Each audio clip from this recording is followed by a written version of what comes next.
Hay un matemático del siglo XIX que se llamaba Peano, quien caracterizó lógicamente los números naturales por medio de algo que se llaman los axiomas de Peano. Entonces, ¿qué hizo él?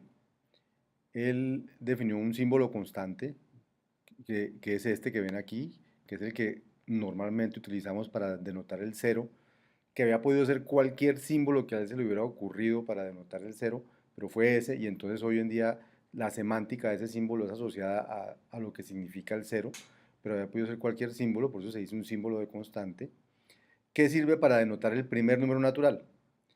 Un símbolo de función también había podido ser cualquier cosa, que sirve para denotar el sucesor de un número natural. Es este S que hay aquí, ponemos S de algún número natural y eso me da el sucesor, me denota el sucesor de un número natural, y un símbolo de predicado para decir si algo es un número natural. Entonces, ¿qué hizo él con esa simbología? Escribió unos axiomas lógicos que se llaman los axiomas de Peano. ¿Qué dicen los axiomas de Peano?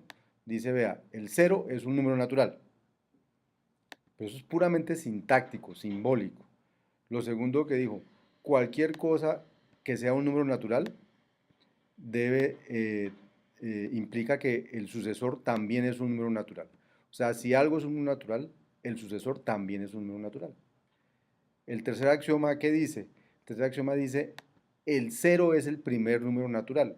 ¿Cómo lo dice? Dice que si cero es el sucesor de un número, ese número no puede existir. O sea, no puede existir un número natural cuyo sucesor sea cero. Eso es lo que dice en esta frase aquí. No puede existir un número natural cuyo sucesor sea cero. Y la cuarta, lógicamente, dice lo siguiente. Dice, dados dos números naturales, si el sucesor de uno es igual al sucesor del otro, entonces el uno era igual al otro. Ese es el axioma, ese es el cuarto axioma de Peano. Bien, ¿para qué sirven esos axiomas? Con esos axiomas se definieron dos operaciones, las operaciones de sumar y de multiplicar números naturales. Entonces, por ejemplo, la suma de números naturales se define de esta manera. Se dice, si yo hago n más 0, eso debe dar siempre n. Y si hago n más el sucesor de m, eso debe dar el sucesor de n más m. Eso es la forma lógica como se define la suma. Esa es una propiedad que tiene que tener la suma entre números naturales. Con la multiplicación se puede hacer algo parecido.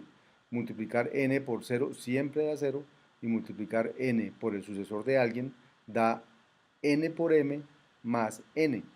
¿Sí? O sea, da recursivamente multiplicar n y m y sumarle n. ¿Sí? O sea, el sucesor de m es m más 1, digamos. Entonces multiplicar n por m más 1 da n por m más n. Esos son los axiomas de Peano. Note que estas definiciones son recursivas. Fíjense que la suma se define en función de la suma.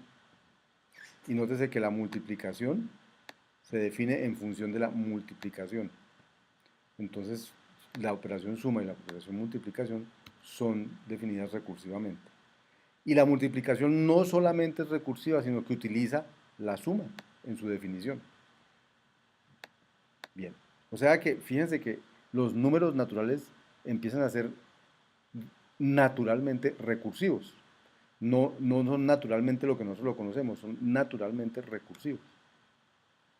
Lo que pasa es que en la educación a uno lo educan con los números como lo educan, a utilizar los números, y pierde o no le enseñan realmente esa naturaleza recursiva de los números naturales. Bien. En el contexto de la programación, los números naturales son un tipo de datos muy útil para programar. De hecho, no hay lenguaje de programación que no traiga los números naturales, ¿cierto? Entonces, ¿cómo los podríamos implementar en un lenguaje de programación? Entonces, pues vamos a aplicar los axiomas de Peano, y según ellos, los datos del tipo número natural se pueden especificar inductivamente de la siguiente manera. Como hicimos con las listas, vamos a hacer con los números. 0 es un número natural. Y si A es un número natural, entonces A más 1 es un número natural. Y ya quedaron especificados los números naturales. Entonces, con esta especificación podemos concluir que los números especificados así son exactamente los números naturales. Y como son así, entonces ya podemos implementarlos en el lenguaje de programación.